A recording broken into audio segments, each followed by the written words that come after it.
Dahil nakita nga pala kami ng malaking isda at binili ng otis ko, kaya diretso na agad luto yan dahil ipapangat natin yan. Abay kung nakatikim ka na ng pangat, abay tumbong mo'y aangat. Ayun nga pala yung ulo na malaki. Iniwahiwa ko na nga pala para masimulan na ang pagluluto natin. Pero syempre hindi natin inubos yan dahil dadalhin daw ng otis ko sa trabaho niya para may pangulam sila doon. Ito nga pala ang dirty kitchen natin dahil literal na madumi talaga. Ang kaso nasugatan ako kaya ayan yan. Uso ka sa akin. Tingnan ko kung kumukulo na. Abay kumukulo na nga pala ang ulo nyo sa akin dahil puro pagkat ako. Puso ka ulit.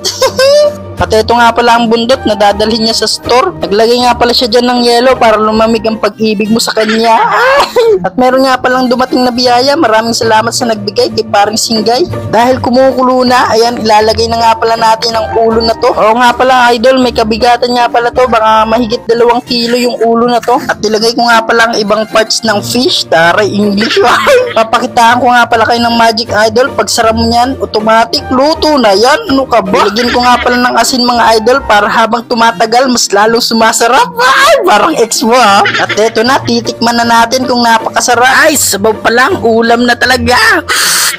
At umisa pa nga, ay inang. Ay hindi pala tayo, ibang vlogger pala yon. At pagbukas mo nga pala, agay, ang init pala. Kailangan pala gumamit ng basahan. Abay pwede na yan, ilagay na yan sa mangkok. Abay napakasarap naman. Maglalaway ka talaga sa sarap. At syempre titikman natin yung laman kung napakasarap ba talaga. Bahala na kayo dyan, kakain na ako, nagugutom na talaga ako.